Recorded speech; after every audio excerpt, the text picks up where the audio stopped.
FC Barcelone, une défense décimée pour affronter la Real Sociedad. Le FC Barcelone qui se déplace sur le terrain de la Real Sociedad et devrait faire le déplacement avec une défense décimée. Lors de la 13e journée de la Liga, le FC Barcelone se rend chez la Real Sociedad ce week-end. L'entraîneur est toujours indécis quant à la formation défensive à aligner. Eric Garcia, qui fait partie des défenseurs, est blessé et sera absent pour ce match à cause d'une gêne musculaire persistante. De plus, une autre incertitude vient s'ajouter à ce désagrément. Pau Cubarsí, le doute d'une absence. Lors de leur dernière confrontation en Ligue des Champions, le FC Barcelone a subi un coup dur à la fin du match suite à une blessure au visage de son défenseur Pau Cubarsí. L'ampleur de la blessure, avec 9 points de suture, est impressionnante, surtout pour un jeune joueur qui forme avec Íñigo Martínez la meilleure défense du Barça. Bien que sa présence pour le match contre la Real Sociedad ne soit pas encore officiellement annulée, il lui faudra du temps pour récupérer et la décision de Hansi Flick, qui privilégie la prudence, est attendue avant la rencontre. Le duo Lewandowski-Rafinha sur le point d'entrer dans l'histoire.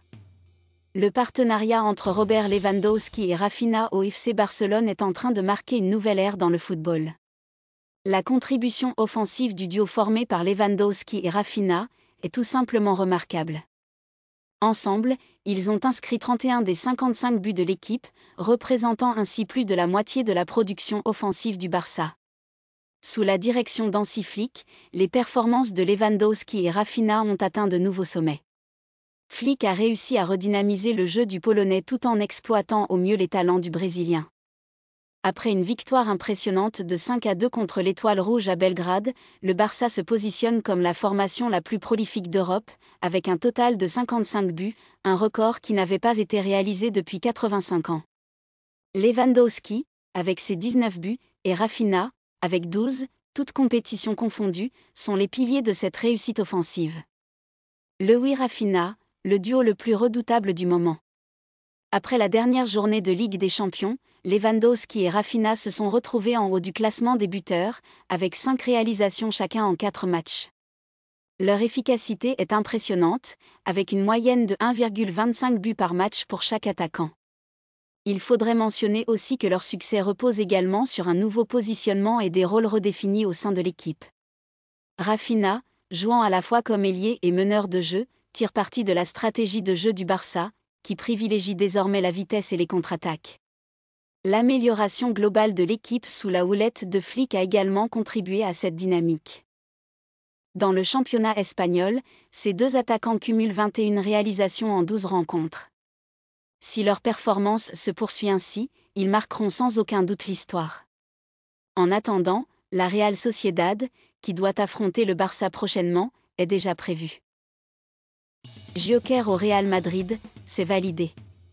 Víctor Gyökeres, aux côtés de Robert Lewandowski du FC Barcelone, est l'attaquant le plus en forme du football européen en ce moment. Après avoir inscrit un triplé contre Manchester City en Ligue des Champions plus tôt cette semaine, le buteur suédois est passé à 23 buts toutes compétitions confondues pour le Sporting CP cette saison. Pour cette raison, Gyökeres devrait être en déplacement l'été prochain. De nombreux clubs de Premier League seraient intéressés par lui, mais en parlant à Grosvenor Sport, l'ancien footballeur Jamie O'Hara a déclaré que le Real Madrid devrait opter pour Gyökeres. N'importe quel club au monde prendrait Víctor Gyökeres en ce moment. Il pourrait finir au Real Madrid. Ils ont vraiment besoin d'un avant-centre en ce moment. Ils ont recruté Kylian Mbappé du PSG et il ne fait tout simplement pas le travail pour eux en attaque. Ils ont beaucoup baissé de régime cette saison. Je pense que Gyökeres joue comme Erling Haaland. Il est fort, physique, athlétique et sait où se trouve le filet. Il n'a pas peur de prendre les défenseurs en 1 contre 1, je l'aime beaucoup. Il pourrait aller n'importe où en Europe avec les buts qu'il marque en ce moment. Gyökeres s'intégrerait dans la politique de transfert du Real Madrid, même si ce serait une surprise à ce stade s'il faisait un transfert. Cependant, il pourrait changer en fonction de la façon dont les choses se déroulent cette saison. L'avenir de Carlo Ancelotti est-il en danger ? La Maison-Blanche prend une décision forte pour l'Italien. Carlo Ancelotti serait sur un piédestal au Real Madrid depuis quelques semaines. Le club champion d'Europe et d'Espagne est en grande souffrance depuis le début de la nouvelle campagne. En effet, l'avenir de l'entraîneur italien des Merengues, Carlo Ancelotti, serait en danger ces derniers jours. Face à une telle situation, le Real Madrid prend une décision. Le départ de Mister n'est pas au programme. En difficulté en Liga où il sortait d'un résultat difficile contre le FC Barcelone, 0-4, lors du premier Clásico de la saison, le Real Madrid a subi une nouvelle humiliation en Ligue des Champions, mercredi soir. En effet, les coéquipiers de Kylian Mbappé, qui est très critiqué par la presse espagnole, ont été battus par les Italiens de l'AC Milan, 1-3, au stade Santiago Bernabéu. Au lendemain de cette défaite, Relevo a sorti l'information selon laquelle l'avenir de Don Carlo serait en danger. Le média indiquait que la direction madrilène songeait à limoger l'ancien entraîneur du Paris Saint-Germain. Mais selon les informations rapportées par Marca, l'autre média madrilène, cette hypothèse n'est pas encore d'actualité à la Maison-Blanche. Certes, il y a des inquiétudes quant à ce que l'équipe propose lors des derniers matchs, selon le média, mais les dirigeants sont convaincus que s'il y a quelqu'un capable de renverser la situation, c'est bien l'ancien entraîneur de l'AC Milan, qui a un contrat en vigueur jusqu'au 30 juin 2026. Florentino Pérez a confiance en Carlo Ancelotti. Aucun départ ne serait donc envisagé, pour le moment. Réunion de crise dans le vestiaire du Real Madrid. Les deux défaites contre le Barça et l'AC Milan ont conduit le staff technique du Real Madrid à organiser une réunion de crise avec les joueurs hier. Le Real Madrid nous avait habitués à plus de sérénité. Le champion d'Espagne et d'Europe en titre reste sur 2 défaites cuisantes en Santiago Bernabéu, en Liga face au rival de toujours le FC Barcelone, 4-0, et contre l'AC Milan en Ligue des Champions, 3-1.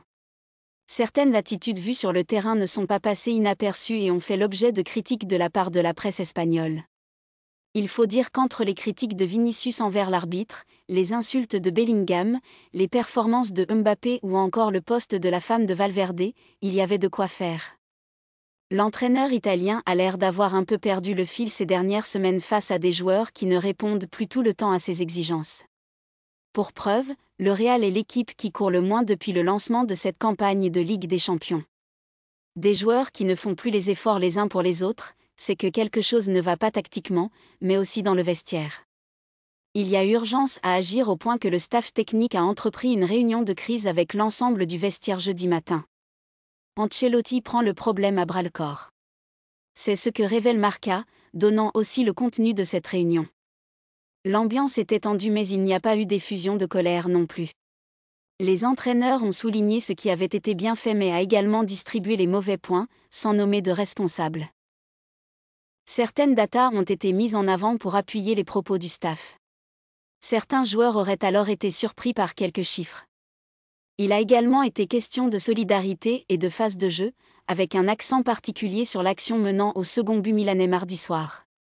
Globalement, tout le monde s'accorde à dire que cette réunion fut constructive.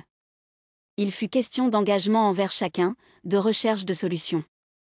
Ancelotti est d'ailleurs apparu avec une énergie rare.